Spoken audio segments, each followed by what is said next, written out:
Hello everyone, welcome to you all study for math. तो चलिए कुछ ज्ञान बांटना शुरू करते हैं। आज हम स्टार्ट करेंगे एक्सरसाइज 10.3 का question number first. Find the angle between two vectors A and be with a magnitude. हमें मैग्नीट्यूड गिवन है √3 एंड √2 रिस्पेक्टिवली, हैविंग अ, हमारे पास डॉट प्रोडक्ट है ए एंड बी का क्या है, √6। इतना क्लियर हो गया। क्वेश्चन में हमें क्या क्या गिवन है। सबसे पहले क्वेश्चन में हमें बोला गया है कि हमारे पास दो वेक्टर्स हैं।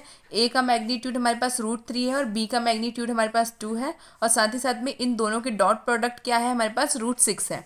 जो गिवन है वो लिख लीजिए, magnitude of A which is equals to √3, magnitude of B which is equals to 2 and इनका dot product which is equals to √6। अब आपको पता है कि डॉट प्रोडक्ट का फॉर्मूला क्या होता है। अगर हम लोग डायरेक्शन फॉर्म में देखें तो क्या है, A magnitude of A magnitude of B cos theta. यहाँ पे हमें क्या फाइंड करना है, find the angle, angle find करना है। तो यहाँ पे एंगल के लिए हमें क्या करना पड़ेगा, cos को फ्री करना पड़ेगा। तो देखिए cos theta which is equals to A dot B upon magnitude of A vector and magnitude of B vector. हमारे पास सबकी वैल्यूज है, बस डायरेक्टली पुट कर देनी है और हमें थीटा की वैल्यू मिल जाएगी। तो देखिए cos theta which is equals to √6 upon √3 and √2। यहाँ पे हम लोग 6 को ब्रेक करके लिखना चाहे तो किस तरीके से लिख सकते हैं, रूट के अंदर √3 इंटू 2 अपॉन √3 एंड 2। अब इस 2 को अगर मुझे स्क्वायरिंग फॉर्म में, मतलब रूट के फॉर्म में चेंज करना है, तो सबसे पहले इसको कैसे लिखना पड़ेगा, √2 का स्क्वायर। बिकॉज अगर हम लोग रूट से स्क्वायर कैंसिल करेंगे तो हमें 2 एज इट इज़ मिल जाएगा। तो इसको उसी तरीके से लिख दीजिए, √3 एंड √2 इसको सेपरेट करके लिख दिया है, अपॉन में √3 एंड इसको √2 का स्क्वायर इस तरीके से लिख सकते हैं सेपरेट करके, बिल्कुल करेक्ट है। 3 से 3 कैंसिल, 2 से 2 कैंसिल, क्या बचा है 1 अपॉन √2। आपको पता ही है कि यहाँ पे कॉस की वैल्यू 1 अपॉन √2 कब होती है, π/4 में। तो लिख दीजिए cos theta which is equals to cos π/4। तो यहाँ पे थीटा की वैल्यू क्या हो जाएगी आपकी π/4। क्लियर हो गया इस तरीके से आपको कि थीटा की क्या वैल्यू आई है। इसी तरीके से हमें जब भी एंगल फाइंड करने के लिए बोला जाए तो हमें इसी तरीके से हमारे डॉट प्रोडक्ट का फॉर्मूला अप्लाई करना है, cos थीटा को फ्री करके, और उसके कारण से हमें क्या मिल जाएगा, हमारा एंगल मिल जाएगा। क्वेश्चन नंबर फर्स्ट क्लियर हो गया। सेकेंड देखिए, find the angle between the vector i-2j plus 3k and 3i-2j plus k। यहाँ पे भी हमें क्या फाइंड करना है, एंगल फाइंड करना है। हम एज्यूम कर रहे हैं कि हमारी जो एक्स एक्सिस है वो क्या है, ए वेक्टर, और जो वाई एक्सिस है वो क्या है, हमारा बी वेक्टर। सबसे पहले हम इसको ए एज्यूम कर लेते हैं, इसको बी वेक्टर एज्यूम कर लेते हैं। Vector A which is equals to i-2j plus 3k, vector B which is equals to 3i-2j plus K. अब यहाँ पे देखिए हमें क्या फाइंड करना है, एंगल फाइंड करना है। तो आप सबसे पहले हमारे डॉट प्रोडक्ट वाला जो फॉर्मूला है वही अप्लाई करेंगे। Vector A dot vector B which is equals to magnitude of A magnitude of B with multiplication of cos theta. Cos theta को हम फ्री कर देंगे, cos theta which is equals to A dot B upon magnitude of A and magnitude of B. तो यहाँ पे हम लोगों को ए और बी का डॉट प्रोडक्ट नहीं गिवन है। पिछले वाले क्वेश्चन में, फर्स्ट वाले क्वेश्चन में हमें गिवन था, इसलिए हमने डायरेक्टली वैल्यूज को पुट कर लिया था। बट यहाँ पे हमें इसका डॉट प्रोडक्ट का रिजल्टेंट नहीं है मिला हुआ है, तो हम लोग पहले इसका डॉट प्रोडक्ट निकालेंगे। तो देखिए A dot B which is equals to i-2j plus 3k dot 3i-2j plus K. अब यहाँ पे हमें इसका डॉट प्रोडक्ट निकालना है। तो सबसे पहले आई की टर्म देखिए, 3 into 1 is as it is लिख दिया मैंने पहले यहाँ पे normally, 3 into 1 plus -2 into -2 plus 3 into 1। अब इसे सॉल्व करते हैं, 3 into 1 is 3, 2 into 2 is 4, negative negative positive. यहाँ पे देखिए 3 इंटू 1 इज 3। अब यहाँ पे हम इसको ऐड करेंगे, 3 plus 3 is 6, 6 plus 4 is 10। Clear हो गया, इनका डॉट प्रोडक्ट आ गया हमारे पास 10। अब हमें मैग्नीट्यूड फाइंड करना है ए का भी और बी का भी। मैग्नीट्यूड का फॉर्मूला क्या होता है, √x² plus y² plus z²। X की वैल्यू क्या है हमारे पास 1, तो यहाँ पे 1 का स्क्वायर, y की वैल्यू है -2, तो यहाँ पे -2 का स्क्वायर, z की वैल्यू है 3, तो यहाँ पे 3 का स्क्वायर। तो देखिए 1 का स्क्वायर 1 ही होगा, 2 का स्क्वायर 4 होगा, और 3 का स्क्वायर 9 होगा। तो 9 प्लस 1 इज 10, 10 प्लस 4 इज 14। तो यहाँ पे हमारे पास मैग्नीट्यूड ऑफ ए क्या आ गया, √14। इसी तरीके से हम बी का मैग्नीट्यूड फाइंड करेंगे। तो b which is magnitude of b which is equals to √x² plus y² plus z²। x की वैल्यू है आपकी 3 का स्क्वायर, y की वैल्यू आपका -2, तो -2 का स्क्वायर, z की वैल्यू 1 है, 1 का square which is equals to 3 का स्क्वायर होता है 9, 2 का स्क्वायर होता है 4, 1 का स्क्वायर इज 1। तो 9 प्लस 1 इज 10, 10 प्लस 4 इज 14। तो √14 इसमें भी आ गया हमारा मैग्नीट्यूड। दोनों के मैग्नीट्यूड सेम है ए और बी के। लिख दीजिए cos theta which is equals to 10 upon √14 multiply with √14। अब यहाँ पे जो हमारे पास रूट है, तो यहाँ पे क्या हो जाएगा, रूट का स्क्वायर, राइट, और स्क्वायर से रूट कैंसिल आउट हो जाता है। तो क्या बच रहा है हमारे पास 14। तो 10/14 इसको 2 की टेबल से कैंसिल आउट करेंगे तो क्या आएगा, π/7। So theta which is equals to cos inverse π/7, यही आपका एंगल है। क्लियर हो गया? बस सब कुछ सेम है यहाँ पे, बस हमें क्या फाइंड करना पड़ा था, फर्स्ट क्वेश्चन में हमारे पास डॉट प्रोडक्ट की वैल्यू गिवन थी, मैग्नीट्यूड की वैल्यूज गिवन थी, यहाँ पे हमें वो दोनों चीज़ें फाइंड करके फिर एंगल फाइंड किया है हमने, बाकी पैटर्न बिल्कुल सेम था। क्वेश्चन नंबर थर्ड देखिए, find the projection of the vector i minus J on the vector i plus J. यहाँ पे हम इसको a एज्यूम कर लेते हैं, इसको b एज्यूम कर लेते हैं। a which is equals to i minus J, b which is equals to i plus J. हमें क्या फाइंड करना है? प्रोजेक्शन, मतलब इनके बीच का जो हमारा प्रोजेक्शन है वो हमें यहाँ पे फाइंड करना है। प्रोजेक्शन का फॉर्मूला क्या होता है? a dot B upon B, right, यही हमारा फॉर्मूला होता है। तो वही फॉर्मूला अप्लाई करेंगे, इनका पहले डॉट प्रोडक्ट फाइंड करेंगे, साथ ही साथ में बी का मैग्नीट्यूड फाइंड करेंगे और उसके बाद वैल्यूज को पुट करके इसका प्रोजेक्शन फाइंड कर लेंगे। देखिए A dot B upon B का magnitude which is equals to, देखिए यहाँ पे ए की वैल्यू क्या है? 1 minus J dot 1 I minus, sorry I plus J, यहाँ पे आई माइनस जे है, यहाँ पे आई प्लस जे, के की वैल्यू में गिवन नहीं, मीन्स के जीरो है। यहाँ पे बी का मैग्नीट्यूड, बी क्या है आपकी टर्म जो है वो ये है, तो 1 का स्क्वायर प्लस 1 का स्क्वायर, 1 का स्क्वायरिंग जो है वो 1 ही होता है। इसके साथ साथ इसे सॉल्व करेंगे, 1 into 1 is 1, minus 1 into 1 is minus का 1 अपॉन में, यहाँ पे 1 प्लस 1, तो यहाँ पे क्या आ जाएगा आपका 2, तो 0 अपॉन 2, बिकॉज 1 माइनस 1 इज 0, तो 0 अपॉन रूट 2, ओवरऑल वैल्यू क्या आ रही है आपकी? 0 आ रही है। ये आपका आंसर। तो ये क्वेश्चन ईजी था। क्वेश्चन नंबर 4 देखते हैं, find the projection of the vector i plus 3j plus 7k on the vector 7i minus J plus 8k। यहाँ पे भी हमें क्या फाइंड करना है? प्रोजेक्शन ही फाइंड करना है। तो सबसे पहले हम क्या करेंगे? a और b का डॉट प्रोडक्ट फाइंड करेंगे, साथ ही साथ में b का मैग्नीट्यूड फाइंड करेंगे और जो प्रोजेक्शन वाला फॉर्मूला है उसमें अप्लाई कर देंगे। देखिए हमने a इस वेक्टर को माना है a which is equals to i plus 3j plus 7k, b which is equals to 7i minus J plus k। अब यहाँ पे आप लोग देखिए projection of a on b, projection of a on b क्या है? हमारे पास formula a vector dot b upon b का मैग्नीट्यूड। यहाँ पे बहुत इजी तरीके से हमारा सॉल्यूशन सॉल्व होता है, तो इसलिए कंफ्यूज बिल्कुल ना हो। बच्चे क्या करते हैं? फॉर्मूले में ही डायरेक्ट अप्लाई करके सॉल्यूशन कर लेते हैं, वो बहुत अच्छी बात है अगर आप लोगों से मिस्टेक नहीं होती है तो। बट फॉर माय एडवाइस, आप लोगों के पास अगर बड़ी वैल्यूज़ हैं तो आप लोग प्लीज़ कोशिश करिए कि हर एक चीज़ को सेपरेटली सॉल्व कीजिए, उसके बाद फॉर्मूले में पुट कीजिए। तो a dot B which is equals to i plus 3j plus 7k dot 7i minus J plus 8k। अब देखिए आई तो 7 into 1 is 7, 3 into minus 1 is minus का 3, 7 इंटू 8 इज पॉजिटिव का 56। अब यहाँ पे हम लोग इसे ऐड करेंगे, 56 प्लस 63, 63 में से 3 माइनस होगा तो क्या आएगा आपका 60। अब यहाँ पे हमारे पास a डॉट बी तो निकल गया, अब हमें क्या चाहिए? b का मैग्नीट्यूड। देखिए magnitude of b which is equals to root X square plus Y square plus Z square. X square की वैल्यू क्या है हमारे पास? यहाँ पे 7 है तो 7 का स्क्वायर, वाई की वैल्यू क्या है हमारे पास? -1 तो -1 का स्क्वायर, और यहाँ पे हमारे पास जेड की वैल्यू क्या है? 8, तो 8 का स्क्वायर। देखिए 7 का स्क्वायर इज 49, 1 का स्क्वायर इज 1, 8 का स्क्वायर इज 64। इनको ऐड करेंगे तो क्या आएगा? 49 प्लस 1 इज 50, 50 प्लस 64 इज 114। इतना क्लियर हो गया? तो यहाँ पे आ जाएगा आपका रूट 140। अब यहाँ पे हमारे पास मैग्नीट्यूड ऑफ b आ गया और यहाँ पे a डॉट बी का प्रोडक्ट भी आ गया हमारे पास। तो ये दोनों की दोनों चीज़ें हम लोग projection of a on b में पुट कर देंगे, जो हमने अभी फॉर्मूला लिखा था ऊपर। तो पुट कीजिए, तो यहाँ पे क्या आएगा? a डॉट बी की वैल्यू क्या है? 60, तो 60 अपॉन रूट 114, यही आपका फाइनल आंसर है। फिर देखिए, show that each of the given 3 vectors is a unique vector. अब आपको यूनिट वेक्टर की फॉर्मूला आपको पता होनी चाहिए। नॉर्मल इसकी डेफिनेशन वगैरह थोड़ा बेसिक इंट्रोडक्शन मैंने स्टार्टिंग के इंट्रोडक्शन वीडियो में बहुत ही क्लियरली समझा दिया है, इसलिए हम डेफिनेशन पे तो नहीं जाएंगे, बट हमें फॉर्मूला इसका पता होना चाहिए। फॉर्मूले के अकॉर्डिंग ही पूरा क्वेश्चन सॉल्व होगा। यहाँ पे हमें 3 वेक्टर गिवन है, 1/7 2i plus 3j plus 6k, 1/7 3i minus 6j plus 2k, and third vector क्या है? 1/7 6i plus 2j minus 3k।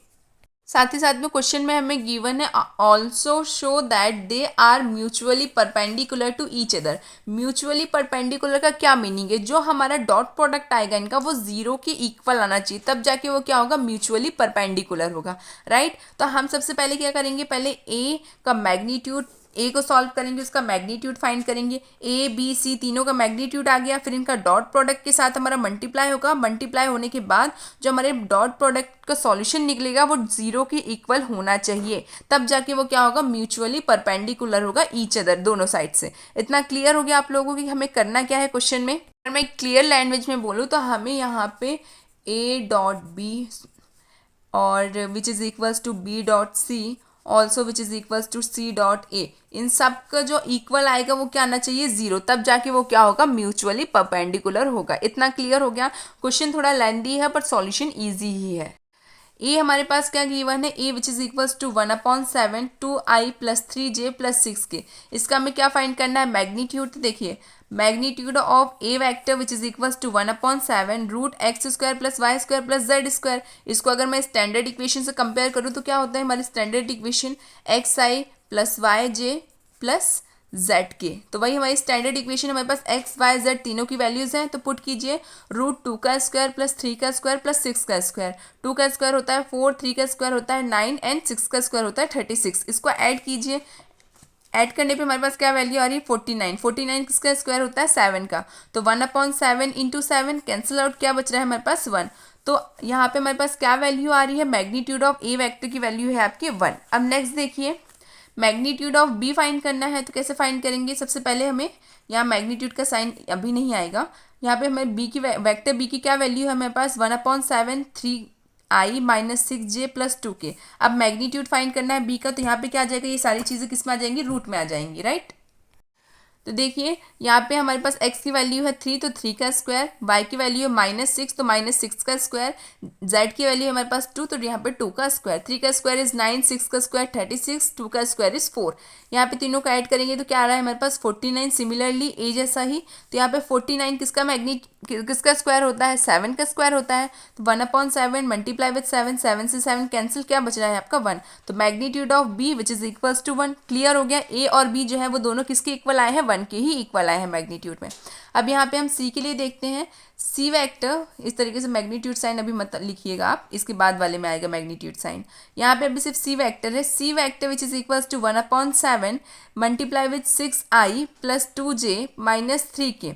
इसको हम लोग किस फॉर्म में लिखेंगे, अब यहाँ पे मैग्नीट्यूड फॉर्म में। तो C vector which is magnitude of C vector which is equals to 1/7 root 6 का स्क्वायर प्लस 2 का स्क्वायर प्लस माइनस 3 का स्क्वायर। 6 का स्क्वायर 36, 2 का स्क्वायर 4 एंड 3 का स्क्वायर इज 9। इसको ऐड करेंगे तो क्या आएगी वैल्यू हमारे पास 49। 49 किसका स्क्वायर होता है, 7 का। तो 1/7 मल्टीप्लाई विद 7, 7 से 7 कैंसिल, क्या बच रही है हमारे पास value 1। Magnitude of A which is equals to magnitude of B which is equals to magnitude of C which is equals to 1। हमने जब सॉल्व किया है ए बी सी तीनों की वैल्यूज क्या आ रही है, 1 आ रही है। जनरली जो हमारा यूनिट वेक्टर होता है उसमें उसका जो मैग्नीट्यूड होता है, ए हो चाहे बी हो चाहे सी हो, जितने भी मैग्नीट्यूड होता है उसकी वैल्यू हमेशा 1 ही होती है। और यहाँ पे हमने सॉल्व करके भी बताया है कि यहाँ पे वैल्यू तीनों कंडीशन पे 1 ही आ रही है मैग्नीट्यूड फाइंड करने पे। अब हम क्या फाइंड करेंगे, डॉट प्रोडक्ट, बिकॉज हमें क्या बताना है कि क्या ये म्यूचुअली परपेंडिकुलर है या नहीं है। तो यहाँ पे देखिए सबसे पहले हम लोग किसका डॉट प्रोडक्ट लेंगे, ए एंड बी का। तो vector A dot with vector B which is equals to 1/7 2i plus 3j plus 6k with dot product of 1/7 3i minus 6j plus 2k। इसको सॉल्व करते हैं थोड़ा सा सिंप्लीफाई करके। 7 इंटू 7 इज 49, 1/49, 2 का 3 से मल्टीप्लाई इज 6, 3 का 6 से मल्टीप्लाई इज 18, नेगेटिव का साइन इसलिए माइनस का 18, 6 का 2 से मल्टीप्लाई तो क्या आएगा हमारा पॉजिटिव का 12। क्लियर हो गया इतना।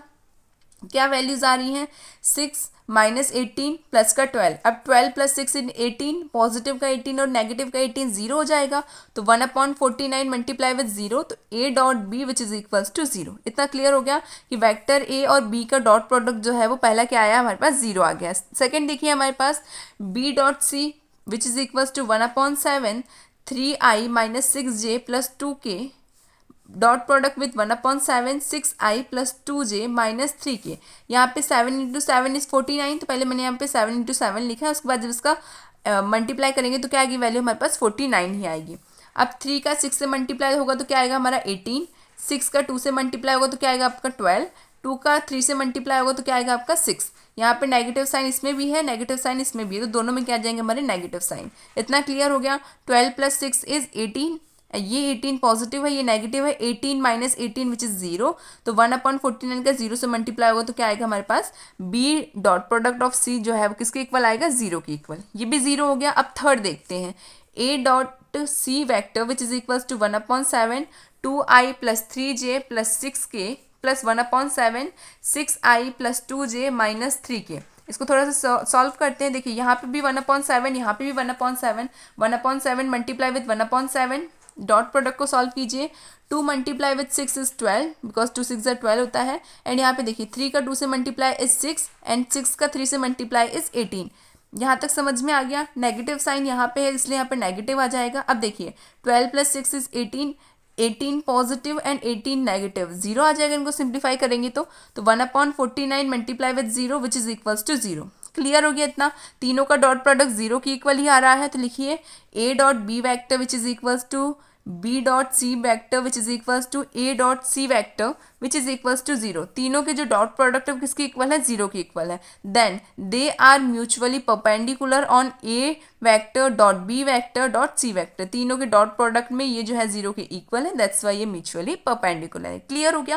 देखिए क्वेश्चन बच्चों थोड़ा सा लेंदी है बट सॉल्यूशन बहुत ज़्यादा ईजी है। अगर आप लोग समझने की कोशिश करेंगे वैक्टर चैप्टर को तो ये बहुत ही स्कोरिंग चैप्टर है। कुछ कुछ चीज़ें जो है वो थोड़ी बहुत ट्रिकी हैं बिकॉज उसमें थोड़ी सी लैंग्वेजिंग चीज़ें आ रही हैं, कॉन्सेप्ट्स वगैरह क्लियर होने चाहिए तब जाके वो समझ में आएंगे। बाकी क्वेश्चंस वगैरह जो है वो बिल्कुल सिस्टमैटिक है। जैसे जैसे क्वेश्चंस आप लोग सॉल्व करते जाएंगे तो 101% मैं श्योर हूँ कि अगर आप लोग थोड़ी सी भी प्रैक्टिस कर लेते हैं ना तो आप बहुत ज़्यादा अच्छे मार्क्स स्कोर कर सकते हैं इस चैप्टर से। क्वेश्चन नंबर 6 है find the magnitude a and magnitude of b vector if a plus B vector dot a minus B vector which is equals to 8। यहाँ पे a plus B dot a minus B का जो dot product है वो किसके equal है, 8 के equal है। And magnitude of a which is equals to a magnitude of b। यहाँ पे क्वेश्चन में हम क्या करेंगे, हमें मैग्नीट्यूड ऑफ a और मैग्नीट्यूड ऑफ b की वैल्यू फाइंड करनी है। तो हम लोग पहले इसको डॉट प्रोडक्ट के सॉल्यूशन से सॉल्व कर लेंगे। सॉल्व करने के बाद जिसकी वैल्यू आएगी वो यहाँ पे पुट कर लेंगे और पुट करने के बाद हमारे पास a और b की वैल्यूज मिल जाएंगी। मैग्नीट्यूड ऑफ a और मैग्नीट्यूड ऑफ b की वैल्यू मिल जाएंगी। क्लियर हो गया। क्वेश्चन में हमें करना क्या है, तो देखिए a vector a plus vector b dot product with vector a minus vector b which is equals to 8। यहाँ पे हम इसका डॉट प्रोडक्ट फाइंड कर लेते हैं। तो वेक्टर a का से मल्टीप्लाई, तो a multiply with a minus b plus b multiply with a vector minus b vector which is equals to 8। Multiply कीजिए a vector multiply with a minus a vector multiply with b plus b vector multiply with a minus b vector multiply with b which is equals to 8। इनका multiply आपको पता है कि magnitude का square में change हो जाएगा because ये क्या है, यूनिट वेक्टर में फॉर्म हो जाते हैं। तो देखिए यहाँ पे क्या आ जाएगा हमारे पास, वेक्टर ऑफ a का मैग्नीट्यूड का स्क्वायर माइनस यहाँ पे a multiply with b as it is plus a multiply with b वो भी एज इट इज माइनस यहाँ पे क्या आ जाएगा, वेक्टर b मैग्नीट्यूड का square which is equals to 8। इतना क्लियर हो गया। एक पॉजिटिव एक नेगेटिव है, सेम टर्म्स है, कैंसिल आउट हो जाएंगे। क्या बच रहा है हमारे पास, मैग्नीट्यूड ऑफ a का square minus magnitude of b का square which is equals to 8। यहाँ पे एक कंडीशन हमें मिल गई है कि a magnitude of a square and minus magnitude of b square किसके इक्वल है, 8 के इक्वल है। क्वेश्चन में हमें क्या गिवन है कि magnitude of a which is equals to 8 magnitude of b। ये हमें क्वेश्चन में गिवन है। ये a की जो वैल्यू है क्या हम पुट कर सकते हैं, अपर वाली इक्वेशन में बिल्कुल पुट कर सकते हैं। तो हम यहाँ पे पुट कर देंगे। तो देखिए क्या आएगा, इसको आप चाहे तो आप लोग इसको a एज्यूम कर सकते हैं और लिख दीजिएगा कि put in a value of magnitude की जो वैल्यू है वो आप लोग इक्वेशन ए में पुट कर सकते हैं। तो देखिए पुट करेंगे तो क्या आएगा, 8 multiply with magnitude of B vector का स्क्वायर माइनस बी वैक्टर का मैग्नीट्यूड का square which is equals to 8 from equation 1। इसको थोड़ा सा सिंप्लीफाई करते हैं। 8 का स्क्वायर होता है 64 magnitude of B square minus B का स्क्वायर मैग्नीट्यूड में विच इज इक्वल्स टू 8। अब देखिए 64 में से 1 जाएगा तो कितना बचेगा, 63। तो 63 मैग्नीट्यूड ऑफ बी वेक्टर का square which is equals to 8। यहाँ पे आप लोग देखिए 63 जो है मल्टीप्लाई में राइट हैंड साइड जाएगा तो डिवाइड में चेंज हो जाएगा। तो मैग्नीट्यूड ऑफ बी का square which is equals to 8/63, square right hand side जाएगा तो किसमें चेंज हो जाएगा, रूट में। Magnitude of B which is equals to root 8/63। इतना क्लियर हो गया। हमारे पास यहाँ पे क्या आ गई, मैग्नीट्यूड ऑफ बी की वैल्यू आ गई है। पुट इन इक्वेशन 1, इक्वेशन 1 में पुट कर दीजिए जिसके कारण से हमें क्या मिल जाए, मैग्नीट्यूड ऑफ ए की वैल्यू मिल जाएगी। तो देखिए magnitude of A which is equals to 8 magnitude of B, यहाँ पे आप लोगों को बी की वैल्यू पुट कर देनी है। तो magnitude of A which is equals to 8 root a/63। ये आपका a मैग्नीट्यूड आ गया, ये आपका b मैग्नीट्यूड आ गया। यही हमको क्वेश्चन में पूछा गया था कि आपको डॉट प्रोडक्ट ये सॉल्व करके आपको यहाँ पे a और b के मैग्नीट्यूड की वैल्यू फाइंड करनी है और हमने फाइंड करके बता दी। क्लियर हो गया क्वेश्चन। अब हम देखते हैं question number 7। Evaluate the product 3a vector minus 5b vector dot product with 2a vector plus 7b vector. यहाँ पे हमें इवेल्युएट करने को बोला है, मतलब उसको सिर्फ क्या करना है, हमें सिंप्लीफाई करना है डॉट प्रोडक्ट की मेथड से। डॉट प्रोडक्ट मतलब आप समझते हैं कि मल्टीप्लाई होंगी हमारी चीज़ें और सॉल्यूशन आएगा। तो देखिए 3a vector minus 5b vector dot product with 2a vector plus 7b vector. सबसे पहले इस 3 का इसके साथ मल्टीप्लाई, तो देखिए 3a vector multiply with 2a vector plus 7b vector minus 5b vector multiply with 2a vector plus 7b vector. Multiply कीजिए तो देखिए 3 टू ज़ा क्या हो जाएगा आपका 6, a मल्टीप्लाई विथ a इस तरीके से फॉर्म होगा। ये हमारे यूनिट वेक्टर की कंडीशन में आ गया। इसको हम मैग्नीट्यूड में चेंज कर सकते हैं, बिल्कुल कर सकते हैं। तो लिख दीजिए मैग्नीट्यूड ऑफ ए का स्क्वायर। सिमिलरली यहाँ पे देखिए 3 जब 7 से मल्टीप्लाई होगा तो क्या आएगा, यहाँ पे 3 7 ज़ा 21 एंड साथ में मल्टीप्लीकेशन में क्या है हमारे पास a डॉट बी माइनस यहाँ पे देखिए नेक्स्ट चीज 5 टू ज़ा क्या होता है आपका 10, तो 10 multiply with a dot B minus 5 7 ज़ा 35, तो 35 और यहाँ पे b का b से मल्टीप्लाई, तो मैग्नीट्यूड ऑफ b का स्क्वायर। इतना क्लियर हो गया आप सबको। अब देखिए यहाँ पे क्या है आपके पास 21 और यहाँ पे है आपके पास 10। 21 में से 10 माइनस होगा तो कितना बचेगा 11, तो 6 a मैग्नीट्यूड का square plus 11 a magnitude 11 a multiply with b vector minus यहाँ पे क्या बचेगा 35 का मैग्नीट्यूड इसके साथ में b स्क्वायर के साथ। क्लियर हो गया, यही आपका फाइनल आंसर है। यहाँ पे जो मैग्नीट्यूड है ये हमेशा जब इस तरीके से कंडीशन होती है तो ये मल्टीप्लिकेशन में जनरली बच्चे इस तरीके से स्क्वायर लिख देते हैं, स्क्वायर नहीं, ये मैग्नीट्यूड में चेंज होगा हमेशा। सेम वैल्यूज जो है वो इस तरीके से मैग्नीट्यूड में चेंज हो जाती हैं डॉट प्रोडक्ट की। इतना क्लियर हो गया। अब हम देखते हैं क्वेश्चन नंबर 8। यहाँ पे हमें ना तो किसी वैल्यू को पूछा गया था, ना तो हमें कोई एक्स वाई जेड या ए बी सी की वैल्यू निकालनी थी। यहाँ पे सिर्फ हमें इसको क्या करना था, इवैल्यूएट करना था, एक्सपांड करके सॉल्व कर देना था, बस इतना ही करना था इस क्वेश्चन में। 8th है find the magnitude of two vectors a and b having the same magnitude and such that the angle between them is 60 degree and their scalar product is 1/2। यहाँ पे क्वेश्चन में हमें गिवन है, आपको इतना तो पता ही है कि डॉट प्रोडक्ट का ही रिजल्टेंट जो है वो आपका स्केलर प्रोडक्ट होता है, राइट। ये चीज़ तो आपको पता ही है। दूसरी चीज़ यहाँ पे दी हुई है सेम मैग्नीट्यूड की, ए और बी जो है दो अलग अलग वेक्टर्स है बट इनका जो मैग्नीट्यूड है वो बिल्कुल सेम है। और सेकेंड चीज़ हमको इनका एंगल गिवन, और थर्ड क्या गिवन है, स्केलर प्रोडक्ट गिवन है क्या 1/2। और हमें फाइंड क्या करना है, हमें फाइंड करना है ए और बी का मैग्नीट्यूड। देखिए डॉट प्रोडक्ट और स्केलर प्रोडक्ट दोनों एक ही चीज़ है। और यहाँ पे आप लोग नेक्स्ट चीज़ देखिए हमें क्या गिवन है क्वेश्चन में कि magnitude of A which is equals to magnitude of B which is equals to magnitude of A. आप मैग्नीट्यूड ए की जगह पे मैग्नीट्यूड ऑफ बी भी लिख सकते हैं। अब यहाँ पे ए क्यों लिखा है, बिकॉज क्वेश्चन में हमें साफ गिवन है कि ए और बी का जो मैग्नीट्यूड है वो सेम है, दैट्स वाई मैंने यहाँ पे ए के इक्वल रखा है। आप लोग बी के इक्वल भी रखेंगे कोई दिक्कत नहीं, इन दोनों में से किसी को भी एक मान लीजिए और इक्वल में लिख दीजिए, इसलिए बिकॉज इनका मैग्नीट्यूड सेम है, ए का भी और बी का भी, दोनों को मिला के मैग्नीट्यूड हमारा सेम ही है, दैट्स वाई यहाँ पे ए की जगह पे आप बी भी लिख सकते हैं। इसको इक्वेशन 1 कंसिडर कर लीजिए। एंगल हमको गिवन है 60 डिग्री, ए डॉट बी का क्या प्रोडक्ट है 1/2 स्केलर प्रोडक्ट। क्लियर हो गया इतना, क्या क्या हमें क्वेश्चन में गिवन है। अब हमें फाइंड क्या करना है, हमें फाइंड करना है magnitude of A and magnitude of B.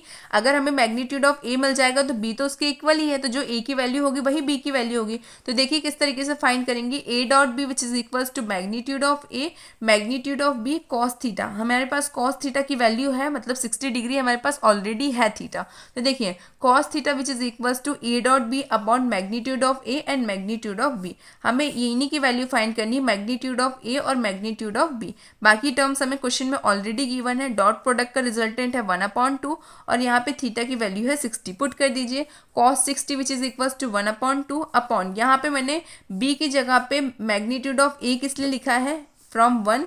यहाँ पे देखिए मैग्नीट्यूड ऑफ ए और मैग्नीट्यूड ऑफ बी जो है वो किसके इक्वल है, मैग्नीट्यूड ऑफ ए के ही इक्वल है, तो b की जगह पे हम a लिख सकते हैं, बिल्कुल करेक्ट है। अब देखिए cos 60 डिग्री की क्या वैल्यू होती है according to the trigonometric table 1/2 which is equals to 1/2 upon, यहाँ पे मल्टीप्लाई हुआ है मैग्नीट्यूड का तो क्या आएगा मैग्नीट्यूड ऑफ ए का स्क्वायर। इतना क्लियर हो गया। आपको भी पता है कि जो हमारा मैग्नीट्यूड के स्क्वायरिंग फॉर्म में बात हो या फिर हम नॉर्मल फॉर्म में बात करें, ये जब स्क्वायरिंग फॉर्म में रहता है टर्म तो देखिए किस तरीके से इसको हम सॉल्व करते हैं। यहाँ पे 1/2 एंड 1/2 सिमिलर है, कैंसिल आउट हो जाएगा। क्या बच रहा है, यहाँ पे हमारे पास बच रहा है 1/, मैग्नीट्यूड ऑफ ए का स्क्वायर, अब यहाँ पे राइट हैंड साइड में तो कोई भी टर्म नहीं, सिर्फ वन है, तो हम क्या करेंगे, ये अभी डिवाइड के फॉर्म में इधर साइड जाएगा तो मल्टीप्लाई में चेंज हो जाएगा, राइट।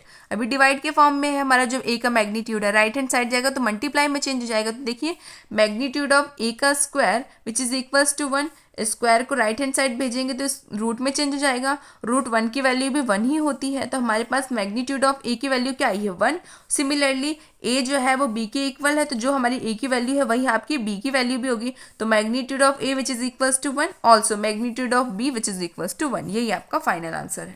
क्वेश्चन नंबर 9 है, find the magnitude of X if for a unit vector A X minus A का वेक्टर डॉट प्रोडक्ट के साथ बना रहा है X vector plus A vector which is equals to 12। इसका क्लियर मीनिंग है कि एक्स माइनस ए वेक्टर और एक्स प्लस ए वेक्टर का जो डॉट प्रोडक्ट है वो किसके इक्वल है, 12 के इक्वल है। हमें क्या फाइंड करना है, मैग्नीट्यूड ऑफ एक्स फाइंड करना है। हम अगर इसका डॉट प्रोडक्ट सॉल्व करते हैं तो हमें डायरेक्टली क्या मिल जाएगा, मैग्नीट्यूड ऑफ एक्स की वैल्यू मिल जाएगी। देखिए unit vector which is equals to magnitude of A जो है वो किसके इक्वल होता है, हमेशा 1 के इक्वल होता है। आपको ये पता है कि यूनिट वेक्टर में ए बी सी तीनों मैग्नीट्यूड की वैल्यू हमेशा 1 की इक्वल ही होती है। यहाँ पे बी सी तो नहीं गिवन है, सिर्फ ए गिवन है, तो ए की ही मैग्नीट्यूड वैल्यू हम 1 लिख सकते हैं। बिल्कुल क्लियर इतना, इसको हम इक्वेशन 1 एज्यूम कर लेते हैं। अब हमें डॉट प्रोडक्ट किसका निकालना है, vector A minus vector B dot product of vector X plus vector A which is equals to 12। इसका डॉट प्रोडक्ट फाइंड कीजिए, X multiply with X plus A minus A multiply with X plus A which is equals to 12। यहाँ पे multiply करेंगे, x का x से multiply होगा, x का ए से मल्टीप्लाई होगा, ए का एक्स से मल्टीप्लाई एंड ए का ए से मल्टीप्लाई। नेगेटिव साइन ब्रैकेट के अंदर जाएगा, इसलिए दोनों टर्म पॉजिटिव थी तो नेगेटिव में चेंज हो जाएगी, विच इज इक्वल्स टू 12। आपको भी पता है कि सेम जो रहते हैं इस तरीके से वो किस में चेंज हो जाते हैं, मैग्नीट्यूड के स्क्वायरिंग में चेंज हो जाते हैं। तो लिख दीजिए मैग्नीट्यूड ऑफ एक्स का square plus X vector multiply with A vector minus X vector multiply with A vector minus magnitude of A का square which is equals to 12। एक टर्म पॉजिटिव है एक टर्म नेगेटिव है, cancel out हो जाएगी। क्या बच रहा है, मैग्नीट्यूड ऑफ एक्स का square minus magnitude of A का square which is equals to 12। So magnitude of X का square minus magnitude of A का square which is equals to 12। आपको मैंने अभी बताया है कि मैग्नीट्यूड ऑफ ए जो है उसकी वैल्यू क्या होती है, 1 होती है, तो यहाँ पे उसकी वैल्यू पुट कर दीजिए। मैग्नीट्यूड ऑफ एक्स का स्क्वायर माइनस 1 का square which is equals to 12। ये 1 जो है वो पॉजिटिव नहीं है, नेगेटिव है, राइट हैंड साइड जाएगा तो पॉजिटिव हो जाएगा। Magnitude of X square which is equals to 12 plus 1, 12 plus 1 is 13, और ये जो स्क्वायर है राइट हैंड साइड जाएगा किसमें चेंज हो जाएगा, रूट में। तो modulus of root X which is equals to, modulus नहीं magnitude, sorry, magnitude of X which is equals to root 13। यहाँ पे जो मॉडुलस है इसको हम जनरली मैग्नीट्यूड भी बोलते हैं, इसलिए हमने यहाँ पे मैग्नीट्यूड का यूज़ किया है। Magnitude of X which is equals to root 13। इतना क्लियर हो गया, हमारे पास मॉडुलस ऑफ एक्स की वैल्यू फाइंड हो चुकी है। इतना क्लियर हो गया आप सभी को। अब हम देखते हैं question number 10। if a which is equals to 2i plus 2j plus 3k, b which is equals to minus I plus 2j plus k, and c which is equals to 3i plus j are such that a plus delta b is a perpendicular to the c, then find the value of delta। यहाँ पे हमें delta की value find करनी है। Question में हमें given है कि a प्लस डेल्टा b जो है वो परपेंडिकुलर है किसके, c के परपेंडिकुलर है। यहाँ पे परपेंडिकुलर लिखा हुआ है, इसका मीनिंग ये है कि a प्लस अल्फा बी का जब डॉट प्रोडक्ट फाइंड होगा c के साथ में तो हम उसको किसके इक्वल रखेंगे, 0 के इक्वल, बिकॉज ये क्या है, परपेंडिकुलर है। इतना सबको क्लियर है। अब सॉल्यूशन हम सॉल्व कर लेते हैं। तो देखिए a वेक्टर हमारे पास क्या गिवन है, 2i plus 2j plus 3k, b vector क्या गिवन है, minus i plus 2j plus k, c vector क्या गिवन है, 3i प्लस j। अब यहाँ पे हम वैल्यूज़ को पुट करेंगे किसमें, a vector plus delta b vector. तो लिखिए इसमें वैल्यूज़ को, 2i plus 2j plus 3k plus delta minus i plus 2j plus k। ये डेल्टा जो है ब्रैकेट के अंदर मल्टीप्लाई होगा, तो 2i plus 2j plus 3k minus i plus 2 delta j plus delta k। अब यहाँ पे आप लोग देखिए क्या कॉमन आ रहा है, i j और k कॉमन आ रहे हैं, ले लीजिए कॉमन। यहाँ पे हम लोग अगर i को कॉमन लेते हैं तो क्या बच रहा है, इन दोनों प्लेस से 2 माइनस डेल्टा i प्लस यहाँ पे क्या बचेगा, 2 प्लस 2 डेल्टा j, यहाँ पे क्या बचेगा, 3 माइनस डेल्टा k। इतना क्लियर हो गया आप सभी को। यहाँ पे जो नेगेटिव साइन है वो ये नेगेटिव नहीं रहेगा, बिकॉज यहाँ पे 3 और यहाँ पे डेल्टा जो है वो पॉजिटिव है, तो ये नेगेटिव नहीं है। इतना क्लियर हो गया आप सभी को कि किस तरीके से हमने सॉल्व किया। यहाँ पे सिर्फ और सिर्फ हमने डॉट प्रोडक्ट को अप्लाई किया है, वैल्यूज को पुट किया है, साथ ही साथ में आई जे को कॉमन लिया है, जिसके कारण से हमें अंदर वैल्यूज अलग मिल रही हैं। If two vectors are perpendicular so their dot product is zero. अगर कोई भी दो वेक्टर्स जो है वो क्या होते हैं, आपके परपेंडिकुलर होते हैं, तो उनका डॉट प्रोडक्ट जो है वो किसके इक्वल होता है, जीरो के इक्वल होता है। तो देखिए हमारे पास जो प्रोडक्ट है वो क्या है, vector A plus delta vector B dot product with vector C which is equals to zero. A की जगह पे ए की वैल्यू, बी की जगह पे बी की वैल्यू एंड सी की जगह पे सी की वैल्यू पुट कर देंगे। 2 minus delta multiply with I plus two delta multiply with J +3 plus delta multiply with के विथ मल्टीप्लिकेशन ऑफ सी की वैल्यू क्या है हमारे पास 3i प्लस जे प्लस 0 के।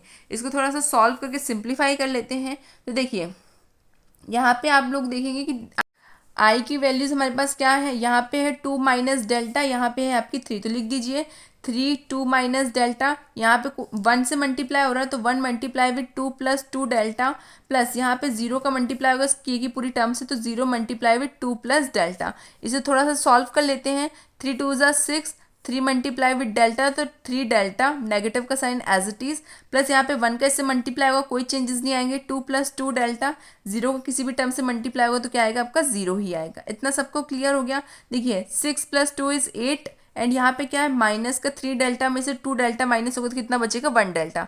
तो minus delta plus 8 which is equals to 0। ये 8 जो है पॉजिटिव है, राइट हैंड साइड जाएगा तो नेगेटिव हो जाएगा। Minus delta which is equals to minus का 8, नेगेटिव से नेगेटिव कैंसिल, तो डेल्टा की वैल्यू क्या आ रही है आपकी 8 आ रही है। ये आपका फाइनल आंसर है। Question number 11th is show that the magnitude of A multiply with B vector plus magnitude of B multiply with A is a perpendicular to the magnitude of A vector multiply with B minus magnitude of B vector multiply with A for any two non-zero vector A and B। Non zero का मतलब होता है वो zero की equal नहीं है, ऐसे vector है हमारे पास A एंड B। हमें क्या शो करना है कि हमारे पास जो modulus of A multiply with B है, देखिए आप मॉडुलस भी बोल सकते हैं, मैग्नीट्यूड भी बोल सकते हैं, कोई दिक्कत नहीं है। ये जो है वो परपेंडिकुलर है किसके, इसके। ये पॉजिटिव है, ये नेगेटिव है।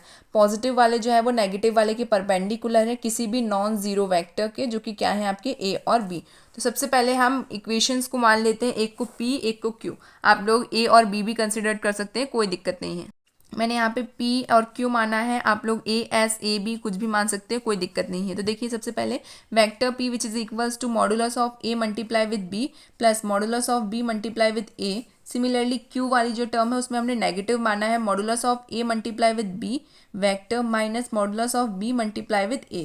अब हम लोग जो क्या गिवन है हमें कि B और Q जो है वो क्या डॉट प्रोडक्ट इनका क्या है 0 के इक्वल। अब ये किस हिसाब से मैंने लिख दिया, अब बच्चे बोलेंगे मैम ये तो आपने इंट्रोडक्शन में पढ़ाया ही नहीं था कि डॉट प्रोडक्ट जो है वो 0 के इक्वल कब रहता है। अभी मैंने क्वेश्चन में पढ़ा है कि क्या इसने कहा है कि ये जो दोनों वेक्टर्स है वो क्या है परपेंडिकुलर है। परपेंडिकुलर का साफ मीनिंग होता है कि उनका डॉट प्रोडक्ट जो है वो किसके इक्वल होता है 0 के इक्वल होता है। अभी इससे पहले जो 2 क्वेश्चन है उसमें मैंने यही मेथड अप्लाई की थी, दैट्स वाई यहाँ पे मैंने क्लियरली लिख दिया है कि P और Q वेक्टर का जो डॉट प्रोडक्ट है वो 0 के इक्वल है। 0 के इक्वल क्यों है, क्योंकि ये दोनों क्या है एक दूसरे के परपेंडिकुलर है। तो डॉट प्रोडक्ट फाइंड कर लेते हैं 0 के इक्वल रख के। अगर क्वेश्चन में हमें क्या प्रूफ करना है कि A और B जो है वो नॉन जीरो वेक्टर्स है। नॉन जीरो वेक्टर्स कब प्रूफ होगा, जब लेफ्ट हैंड साइड और राइट हैंड साइड दोनों जो है वो 0 के इक्वल रहे। मतलब हम लोग जो सॉल्यूशन इसको डॉट प्रोडक्ट से फाइंड करेंगे उसके इक्वल में क्या आना चाहिए आपका 0 आना चाहिए। मीन्स इसको सॉल्यूशन जो है वो भी 0 ही आना चाहिए। लेफ्ट हैंड साइड और राइट हैंड साइड इक्वल आनी चाहिए 0 एंड 0, तब जाके क्या प्रूफ होगा कि P एंड Q जो है वो क्या है आपके नॉन जीरो वैक्टर्स हैं। नॉन जीरो वैक्टर हमारे P और Q क्या है, ये मैग्नीट्यूड ऑफ A और मैग्नीट्यूड ऑफ B की जो वैल्यूज हैं पॉजिटिव और नेगेटिव में, यही जो है वो क्या है आपके नॉन जीरो वेक्टर्स हैं। इतना क्लियर हो गया आप लोगों को, तो फाइंड कीजिए। यहाँ पे आप लोग देखिए magnitude of A vector multiply with B plus मैं मॉडुलस पढ़ रही हूँ, मैग्नीट्यूड नहीं, मॉडुलस पढ़ लेते वो ज़्यादा ठीक रहता है। Modulus of B vector multiply with A dot product with modulus of A vector multiply with B minus modulus of B vector multiply with A which is equals to 0। अब यहाँ पे इनका डॉट प्रोडक्ट फाइंड करते हैं। Magnitude of A multiply with B with multiplication of this form, इस पूरे को as it is लिख लीजिए यहाँ पे।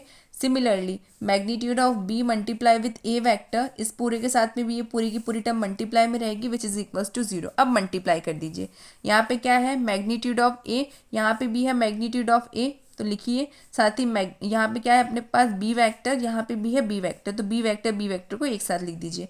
माइनस का साइन एज इट इज। अब इस पूरे की टर्म का यहाँ पे मल्टीप्लाई होगा, तो देखिए यहाँ पे क्या है, magnitude of A and magnitude of B multiply with B vector and A vector. इतना क्लियर हो गया।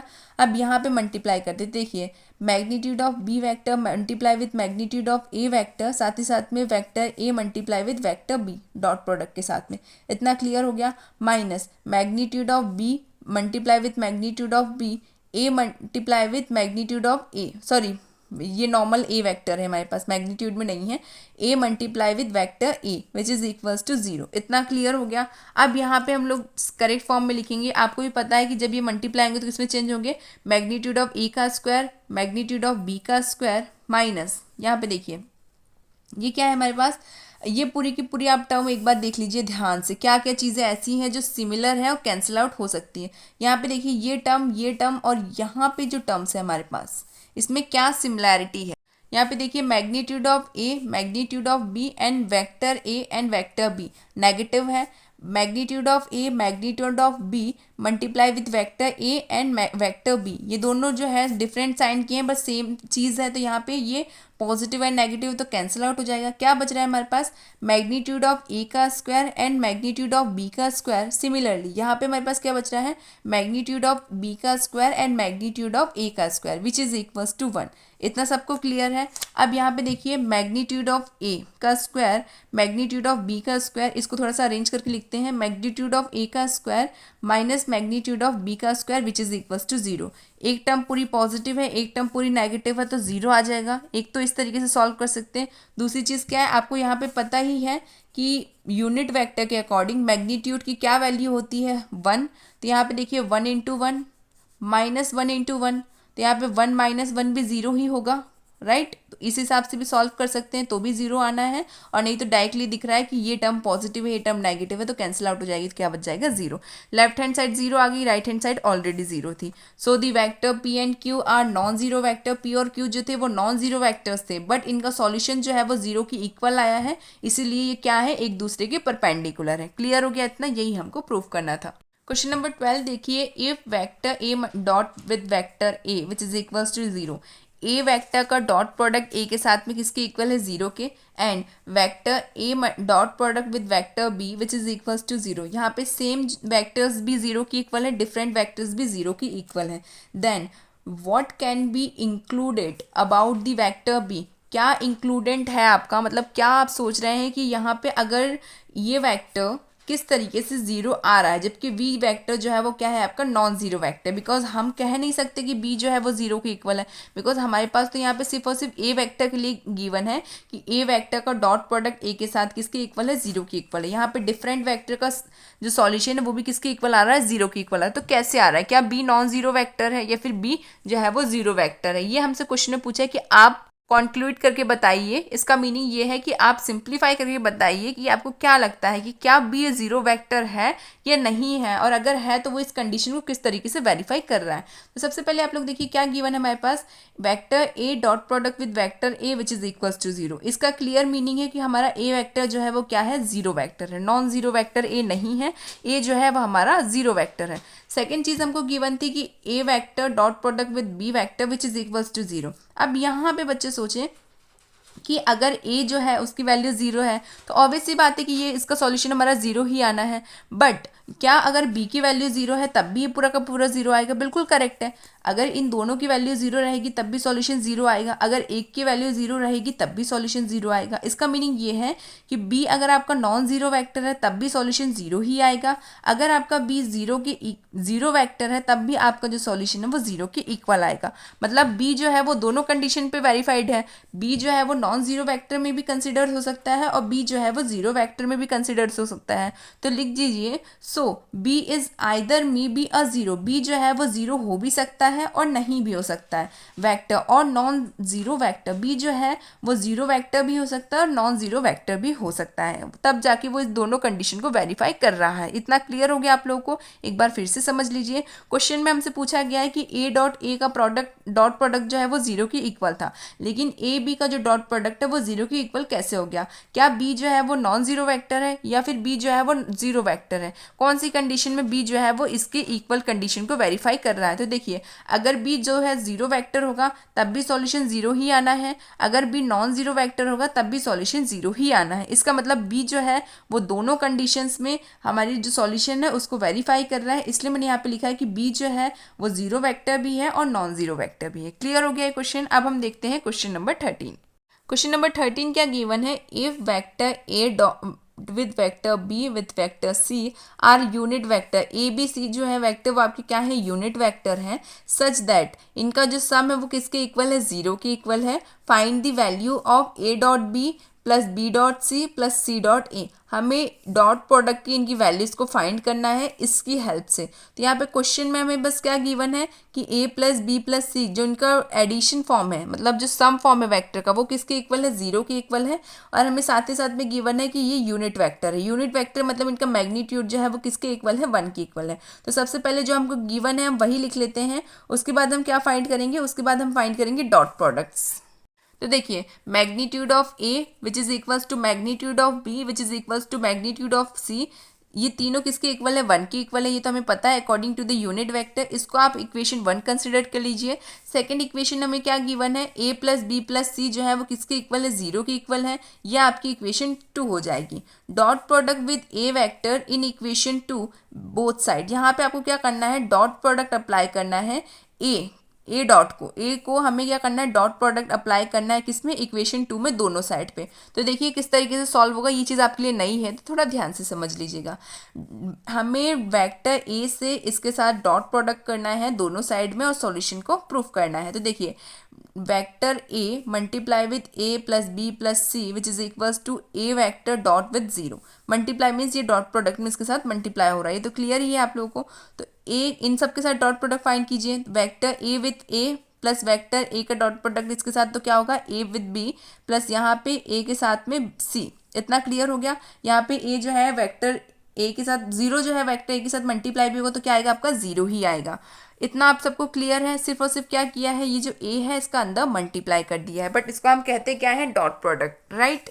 अब इसके बाद हम यहाँ पे इसको थोड़ा सा सिंप्लीफाई करते हैं। आपको भी पता है कि दो सेम वेक्टर्स जो है जब मल्टीप्लाई होते हैं तो किस में चेंज होते हैं? मैग्नीट्यूड में। तो यहाँ पे आ जाएगा ए का मैग्नीट्यूड का स्क्वायर, बाकी टर्म्स जो है वो एज इट इज रहेंगी। इतना सबको क्लियर हो गया? अब यहाँ पे आपको क्वेश्चन में गिवन ही सबसे पहले बता दिया था मैंने कि मैग्नीट्यूड ऑफ ए बी और सी तीनों किसके इक्वल है? वन के इक्वल है। तो यहाँ पे मैग्नीट्यूड ऑफ ए किसके इक्वल होगा? वन के, तो वन का स्क्वायर भी वन ही होता है, बाकी टर्म्स एज इट इज रहेंगी। आप इसको इक्वेशन 3 मान लीजिए।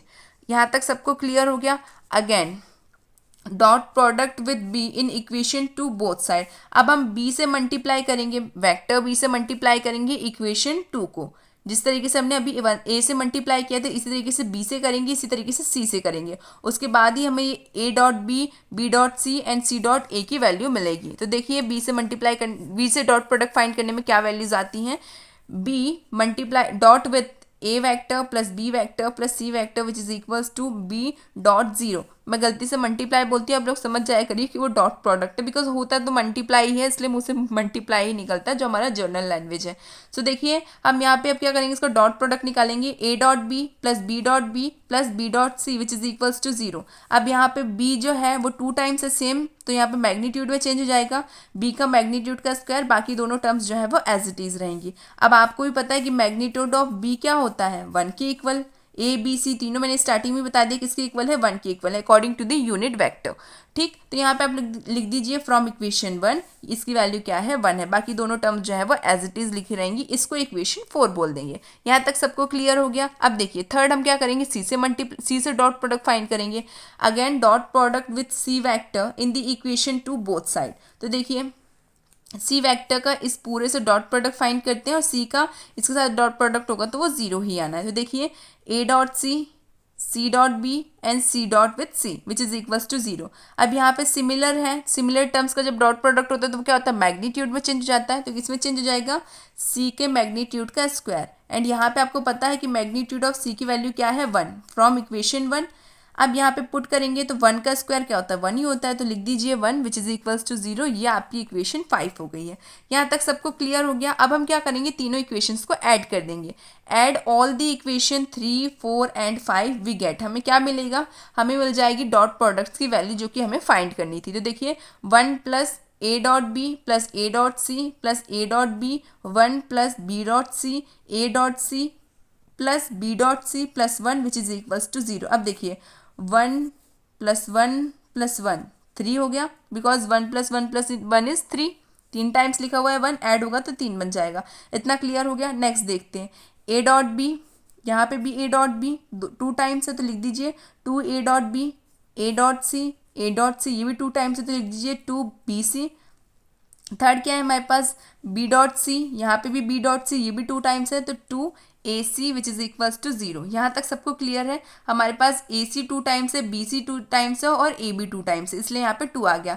अब ये 2 को तीनों में है तो 2 को हम कॉमन ले लेंगे, तो 3 plus 2 A dot B plus B dot C plus A dot C which is equals to 0। अब ये जो 3 है ये अभी राइट लेफ्ट हैंड साइड है तो पॉजिटिव है, इसको हम कहाँ भेज देंगे, राइट हैंड साइड, तो किसमें चेंज हो जाएगा, नेगेटिव में। तो लिखिए A dot B plus B dot C plus A dot C which is equals to minus का 3। ये 2 भी एक्स्ट्रा है तो 2 को भी हम राइट हैंड साइड भेजेंगे।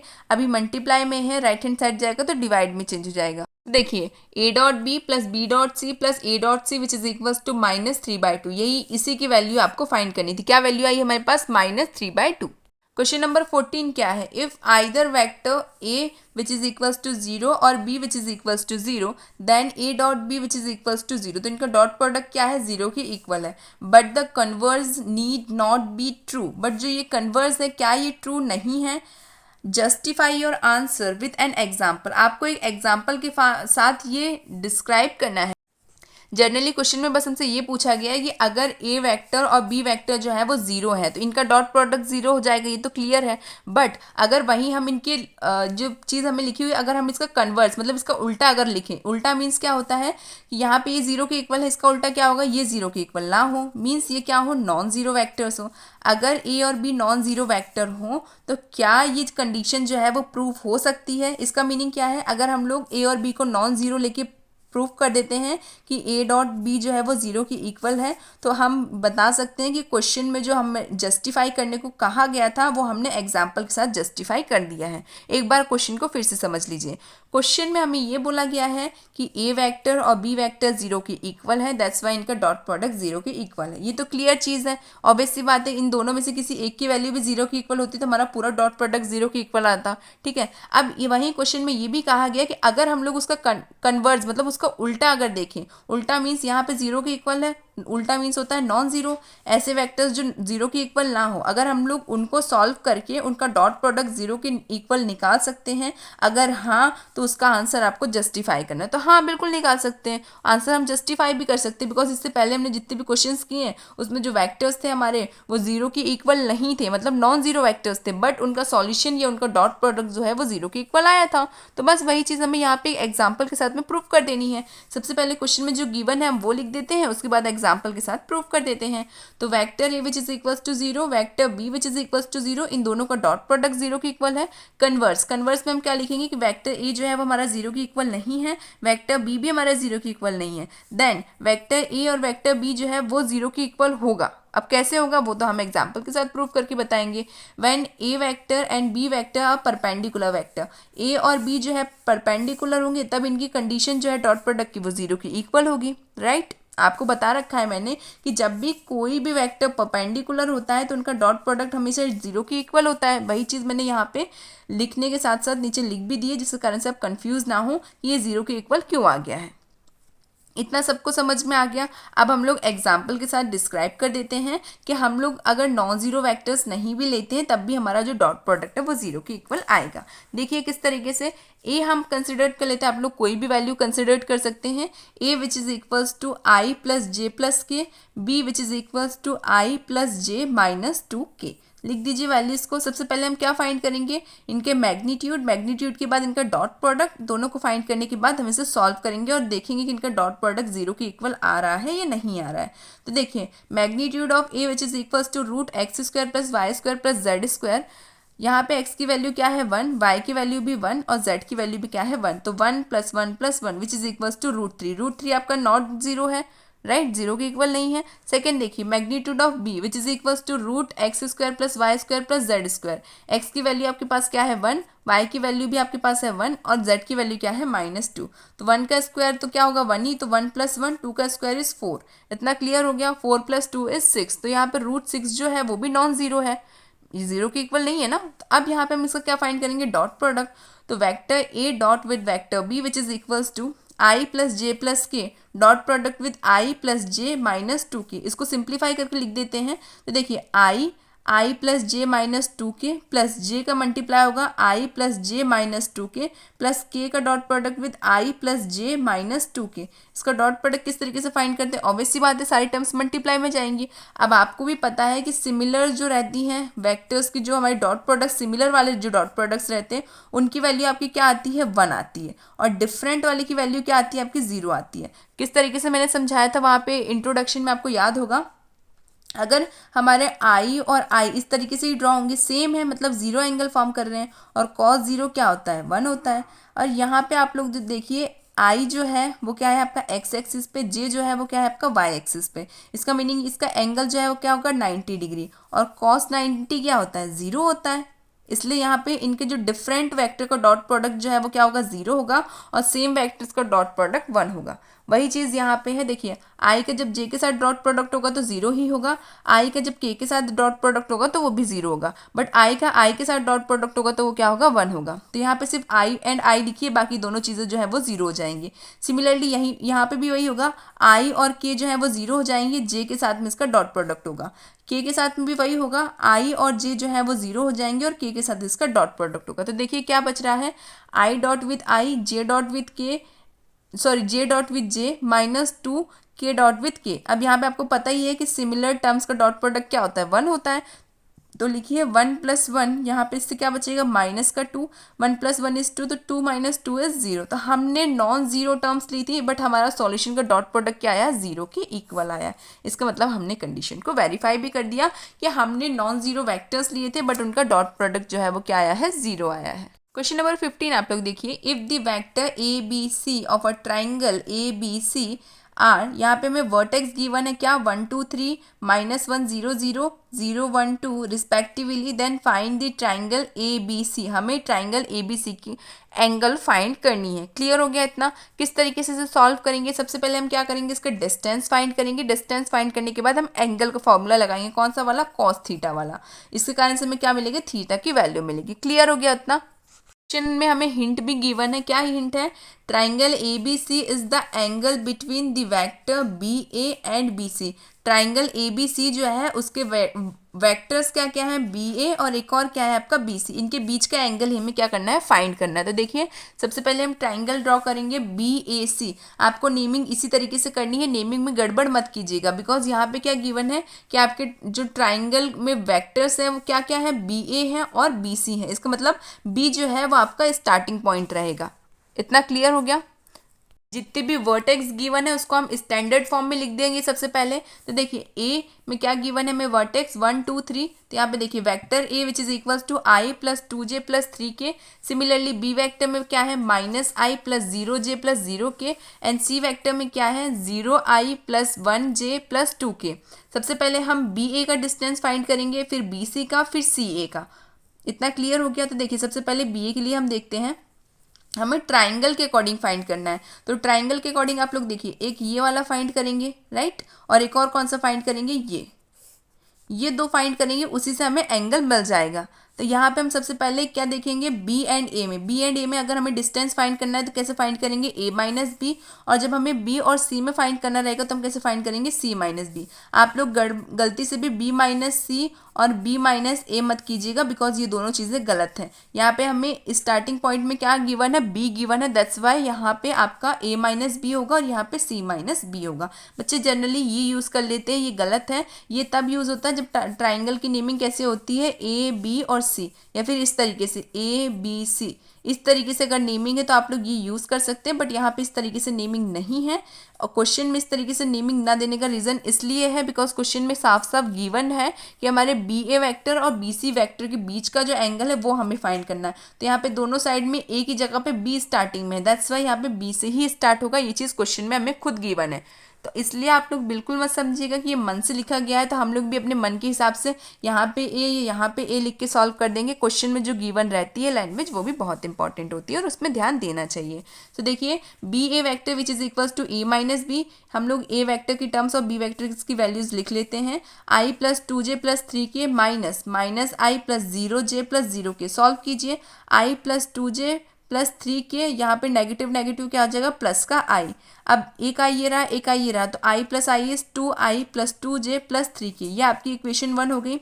बी सी के लिए देखिए, B C vector which is equals to vector C minus B means j plus 2k plus I. अब यहाँ पे आप लोग देखिए आई और j जो है उल्टा सीधा लिखे हुए हैं, इनको करेक्ट फॉर्म में अरेंज करते हैं तो I plus J plus 2k, इसको आप इक्वेशन 2 गिवन कर दीजिए। इतना सबको समझ में आ गया।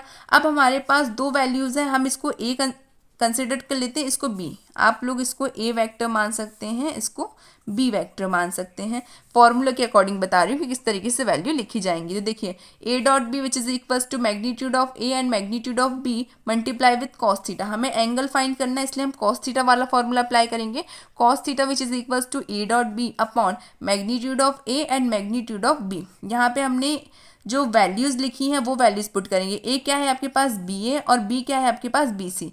तो यहाँ पे पुट कीजिए B A vector dot product with B C which is equals to B A का मैग्नीट्यूड एंड बी सी का magnitude multiply with cos theta. अब कॉस थीटा को एक साइड कर दीजिए, cos theta which is equals to B A dot product with B C upon magnitude of B and magnitude of B C. Values को put कर देंगे।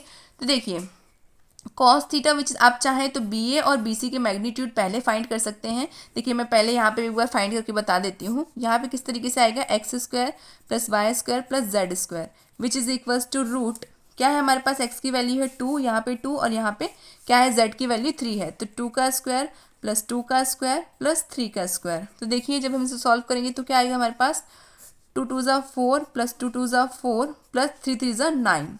यहाँ पे हम इसको ऐड करेंगे तो क्या आएगा यहाँ पे 17। सिमिलरली इसको सॉल्व करेंगे अगर तो देखिए 1 का स्क्वायर प्लस 1 का स्क्वायर प्लस 2 का स्क्वायर, तो देखिए यहाँ पे क्या आएगा, 1 का स्क्वायर 1 ही होता है, तो 1 प्लस 1 इज 2 और 2 का स्क्वायर क्या होता है 4, तो क्या हो जाएगा 6। इसका हमारे पास मैग्नीट्यूड आ रहा है √17 और इसका मैग्नीट्यूड आ रहा है √6। इतना क्लियर हो गया। मैंने यहाँ पे अलग इसलिए नहीं किया बिकॉज मुझे लगा कि अब सॉल्यूशन थोड़े इजी हो गए हैं, तो आप लोग डायरेक्टली सॉल्व कर सकते हैं, बट अगर आप लोगों को अलग से करने की आदत है तो आप लोग प्लीज़ अलग से इस तरीके से सॉल्व कीजिए, कोई दिक्कत नहीं है। तो देखिए सबसे पहले हम इनका डॉट प्रोडक्ट फाइंड करेंगे। 2i plus 2j plus 3k dot product with i plus j plus 2k। नीचे मैग्नीट्यूड की टर्म्स लिखी हुई हैं, उसको सॉल्व करके मैंने वैल्यूज अभी बता दी हैं क्या है, √17 एंड √6, तो इसमें किसी को कोई डाउट नहीं होगा। अपर साइड डॉट प्रोडक्ट में देखिए i की टर्म्स देखिए, 2 multiply with 1 is 2, 2 multiply with 1 which is also 2 and 3 multiply with 2 is 6। इतना क्लियर हो गया। 6 प्लस 4 इज 10, तो 10 अपॉन √17 मल्टीप्लाई विथ √6। 17 का 6 से मल्टीप्लाई होगा तो क्या आएगा 102, तो यहाँ पे क्या आ जाएगा √102। देखिए cos theta which is equals to 10 upon √102। यहाँ पे हम लोग क्या करेंगे, हमें थीटा की वैल्यू चाहिए, इसलिए कॉस को राइट हैंड साइड भेजेंगे तो ये इन्वर्स में चेंज हो जाएगा। Theta which is equals to cos inverse 10 upon √102, यही आपकी थीटा की वैल्यू है। आई होप यहाँ तक आपको क्वेश्चन समझ में आया हो। क्वेश्चन नंबर 16 है, show that the points A1 2 7, B हमारे पास है 2 6 3 एंड C हमारे पास है 3 10 -1 आर कोलिनियर। हमें प्रूफ करना है कि क्या A B C कोलिनियर हैं, मतलब प्रूफ करना है, ये शो करना एक ही चीज़ है, हमें शो करके देना है, ये प्रूफ करके देना एक ही बात है, हमें कोलिनियर प्रूफ करना है बस।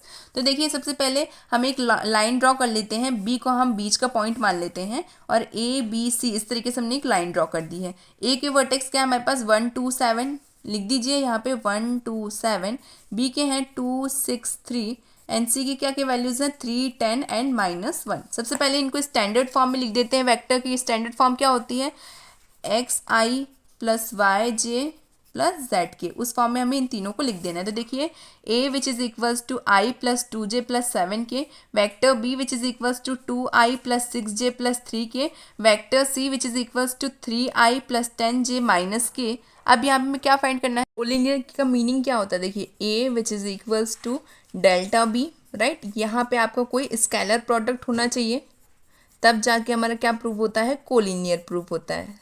तो इसका मीनिंग ये है कि जब आप लोग A B and A C and यहाँ पे एक और क्या प्रूफ करेंगे हम, बी सी, अगर मैं इसको करेक्ट फॉर्म में लिखना चाहूँ तो किस तरीके से लिखेंगे, A C which is equals to A B plus B C. इसका क्लियर मीनिंग ये है कि इसको हम कंसिडर कर लेते हैं ए, इस पूरे को हम कंसिडर कर लेते हैं बी।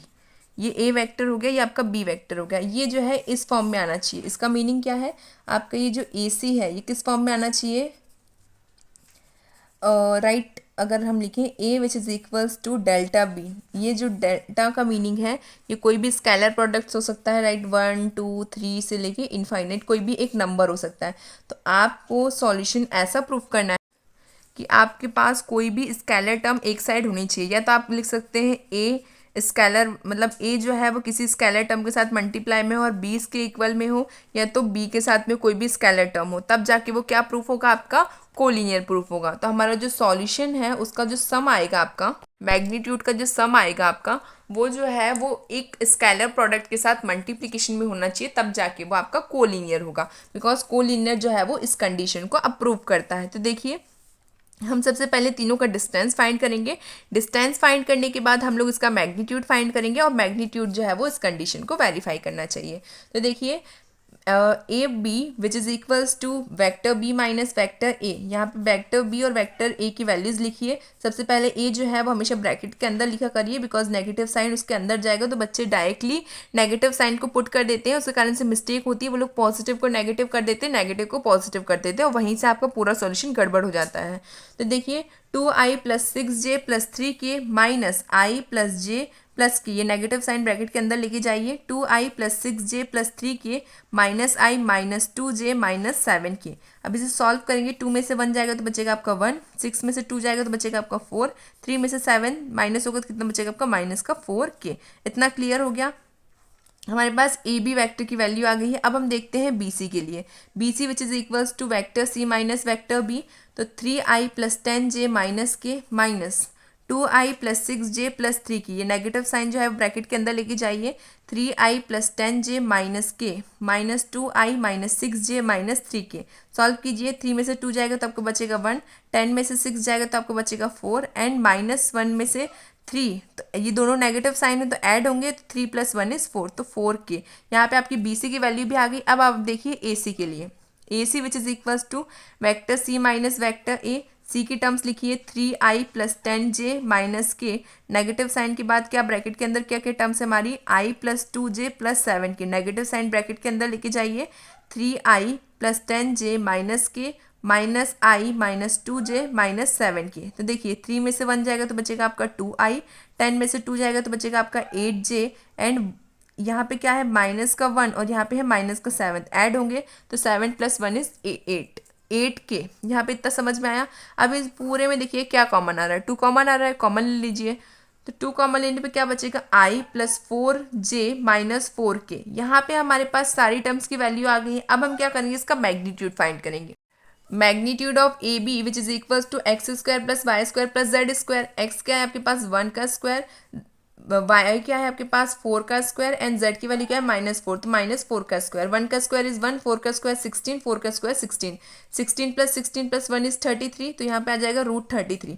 अब यहाँ पे बी सी के लिए देखिए, बी सी का मैग्नीट्यूड क्या है, 1 का स्क्वायर प्लस 4 का स्क्वायर प्लस -4 का स्क्वायर, 4 का स्क्वायर क्या होता है 16, तो 1 + 16 विच इज इक्वल्स टू √33। दोनों टर्म्स इक्वल आ गई हैं। क्या कहीं ना कहीं थोड़ी सी कंडीशन आपको दिख रही है ना कि ये बिल्कुल सिमिलर इस कंडीशन को वेरीफाई करेगा। अब किस चीज़ की ज़रूरत पड़ रही है हमें, इसकी मतलब एक स्केलर मल्टीपल की ज़रूरत है हमें। तो देखिए A C which is equals to 2√1 का स्क्वायर प्लस 4 का स्क्वायर प्लस -4 का स्क्वायर। 4 का स्क्वायर 16 ही होता है, तो 1 + 16 + 16, तो 2√33। ये देखिए आपका स्केलर प्रोडक्ट आ गया। इसका मतलब आपका जो प्रोडक्ट आपने जो अभी पूरा सॉल्व किया है वो क्या है, आपका कोलिनियर है। तो देखिए magnitude of A C which is equals to magnitude of A B plus magnitude of A C.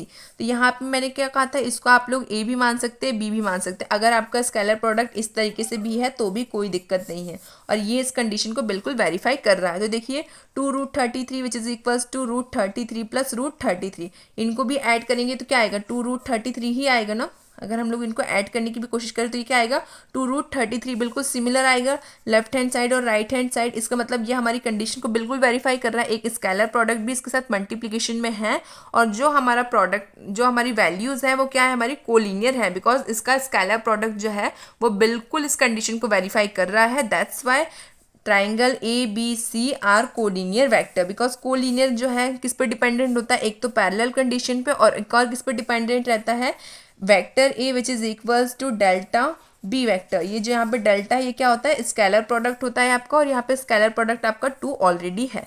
Clear हो गया कि किस तरीके से हमने इसको स्केलर प्रोडक्ट प्रूव कर दिया है, किस तरीके से ये कोलिनियर है, ये भी समझ में आ गया। अब हम देखते हैं क्वेश्चन नंबर 17।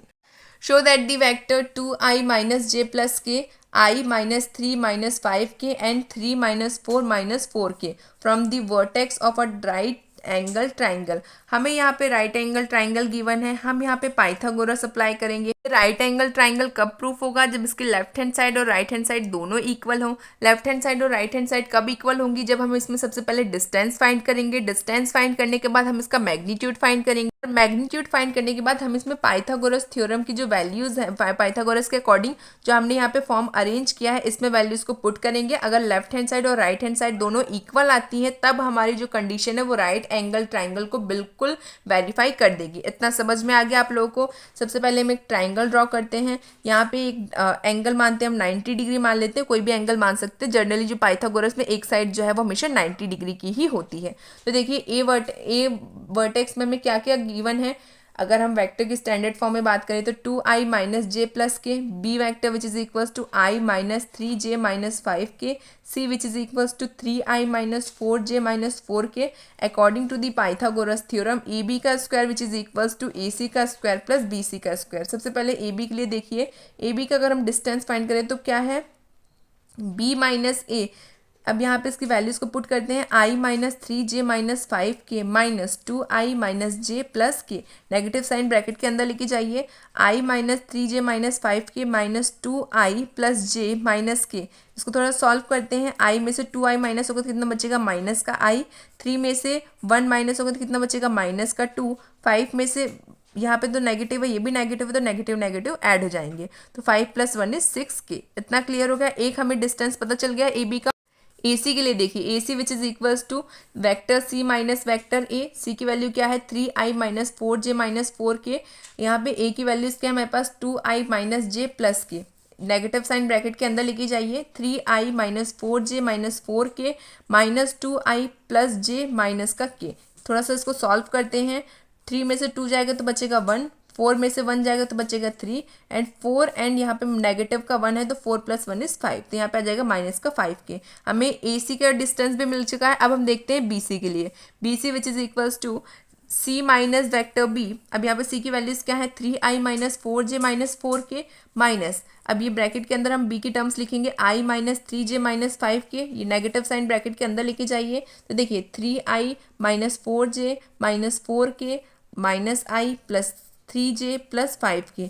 सॉल्व कीजिए, 3 में से 1 जाएगा तो बचेगा आपका 2, 4 में से 3 जाएगा तो बचेगा आपका 1, माइनस का 4 प्लस का 5 कैंसिल होंगे तो क्या आएगा आपका 1, तो यहाँ पे पॉजिटिव का k।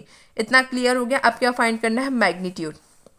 देखिए यहाँ पे magnitude of A B which is equals to root X square plus Y square plus Z square. X की वैल्यू आपके पास -1 का स्क्वायर, वाई की वैल्यू आपके पास -2 का स्क्वायर, जेड की वैल्यू आपके पास -6 का स्क्वायर। अब देखिए 1 का स्क्वायर 1 ही होता है, 2 का स्क्वायर 4 एंड 6 का स्क्वायर इज 36। 36 में 5 ऐड करेंगे तो क्या आएगा आपका √41। इतना क्लियर हो गया। अब हम नेक्स्ट देखते हैं यहाँ पे किसका मैग्नीट्यूड है, नेक्स्ट AC का magnitude which is equals to same formula root X square plus Y square plus Z square. यहाँ पे x की वैल्यू है 1, y की वैल्यू है -3, z की वैल्यू है -5। तो देखिए इन सबका रूट आपको पता ही है, 1 का रूट होता है 1 का स्क्वायर होता है 1, 3 का स्क्वायर होता है 9, 5 का स्क्वायर होता है 25। तो यहाँ पे 25 प्लस 5 सॉरी 10, 25 प्लस 10 इज √35। इतना क्लियर हो गया। अब हम BC का मैग्नीट्यूड देखते हैं। BC which is equals to root X की वैल्यू क्या है 2, y की वैल्यू है -1 एंड z की वैल्यू है 1। तो 2 का स्क्वायर 4, 1 का स्क्वायर 1, 1 का स्क्वायर 1, 4 + 2 इज √6। तीनों का हमें मैग्नीट्यूड मिल गया है। पुट कर दीजिए पाइथागोरस के थ्योरम के जो फॉर्म हमने अभी फाइंड किया था, फाइंड नहीं मतलब जो मैंने लिखा था, पाइथागोरस का फॉर्म जो है वो बिल्कुल सिंपल है और इसी तरीके से लिखा जाता है, फिक्स पैटर्न है, कोई भी चेंजेस नहीं आते हैं। तो मैग्नीट्यूड ऑफ B का square which is equals to magnitude of AC का square plus magnitude of BC का स्क्वायर। AB के मैग्नीट्यूड की क्या वैल्यू थी हमारे पास, √41 का स्क्वायर। AC की वैल्यू क्या है हमारे पास, मैग्नीट्यूड की √35 का स्क्वायर प्लस BC की हमारे पास क्या वैल्यू मैग्नीट्यूड की √6 का स्क्वायर। स्क्वायर से रूट कैंसिल आउट हो जाएगा, तीनों साइड में क्या बच रहा है हमारे पास, यहाँ पे बचेगा 41, 35 + 6, 35 + 6 क्या होता है आपका 41। तो देखिए लेफ्ट हैंड साइड और राइट हैंड साइड इक्वल आ गई, इसका मतलब ये क्या है आपका राइट एंगल ट्राइंगल है। तो आपको साथ में लिखना भी पड़ेगा कि ABC are verticals of right angle triangle. ABC जो है वो आपके राइट एंगल ट्राइंगल हैं। क्लियर हो गया इतना। अब हम देखते हैं क्वेश्चन नंबर 18 जो कि इस एक्सरसाइज का लास्ट क्वेश्चन है। If vector A is a non-zero vector of a magnitude A and delta a non-zero scalar, then delta A is unit vector if। अब यहाँ पे आप लोग देखिए, यहाँ पे इसके बाद 4 ऑप्शन है बिकॉज ये जो है MCQ का क्वेश्चन है। यहाँ पे आपको साफ साफ गिवन है कि आपका जो A वेक्टर है वो non zero vector, non zero मतलब कि वो 1 के इक्वल नहीं है। सेकंड क्या गिवन है कि आपका डेल्टा जो है वो भी नॉन जीरो स्केलर है और साथ ही साथ में डेल्टा जो है वो किसके साथ मल्टीप्लिकेशन में है, ए के साथ मल्टीप्लिकेशन में, और ये क्या है यूनिट वेक्टर है। यूनिट वेक्टर मीन्स ये किसके इक्वल है, 1 के इक्वल है। इसका ए का मैग्नीट्यूड जो है वो किसके इक्वल है, 1 के इक्वल है, बिकॉज यहाँ पे यूनिट वेक्टर की भी बात की गई है। सो देखिए सबसे पहले क्वेश्चन में हमें क्या गिवन है कि जो हमारा मैग्नीट्यूड ऑफ ए है वो किसके इक्वल है, ए के इक्वल है, बिकॉज ये क्या है आपका एक नॉर्मल यूनिट वेक्टर है। तो आपको पता है कि मैग्नीट्यूड ऑफ ए क्या होता है, 1 के इक्वल होता है। बट क्वेश्चन में हमें गिवन है डेल्टा ए, ये साथ में है, तो इन दोनों का जो वैल्यू होगा वो किसके इक्वल होगा, 1 के इक्वल होगा, बिकॉज ये दोनों किसके इक्वल है, यूनिट वेक्टर के इक्वल है। दैट्स वाई यहाँ पे डेल्टा भी किसके इक्वल हो जाएगा, 1 के इक्वल हो जाएगा मैग्नीट्यूड फॉर्म में। इतना क्लियर हो गया। यहाँ पे डेल्टा जो है वो क्या है आपका स्केलर प्रोडक्ट है, ये भी समझ में आ गया। अब देखिए अगर मैं इसको ब्रेक करके लिखूँ तो किस तरीके से लिखूंगी, डेल्टा मैग्नीट्यूड एंड ए का magnitude which is equals to 1। अब यहाँ पे आपको भी पता है कि मैग्नीट्यूड ऑफ ए जो है वो किसके इक्वल है, ए के इक्वल है, बिकॉज ए क्या है, मैग्नीट्यूड ऑफ ए क्या है, ए के इक्वल है, और ए क्या है आपका नॉन जीरो वेक्टर है। इतना समझ में आ गया सबको कि ए क्या है आपका नॉन जीरो वेक्टर है। तो यहाँ पे देखिए delta which is multiply with A which is equals to 1। अब यहाँ पे अगर हमें ए की वैल्यू फाइंड करनी है तो किस तरीके से फाइंड करेंगे, ये जो हमारे पास डेल्टा है मैग्नीट्यूड के साथ में, इसको हम राइट हैंड साइड भेजेंगे, अभी मल्टीप्लाई में है, राइट हैंड साइड जाएगा तो डिवाइड में चेंज हो जाएगा। तो A which is equals to 1 upon delta with a magnitude. Clear हो गया इतना, यही आपका आंसर है। और इसके ऑप्शन के हिसाब से सिलेक्ट कीजिए इसको, तो क्या आएगा आपका D, option D is correct. Clear हो गया, यहीं पे आपकी एक्सरसाइज खत्म होती है। आई होप आपको क्वेश्चन समझ में आए हो। किसी भी क्वेश्चन में कोई डाउट हो तो कमेंट सेक्शन में ज़रूर पूछिएगा। Thank you so much for watching my video. Keep watching, keep sharing. Thank you.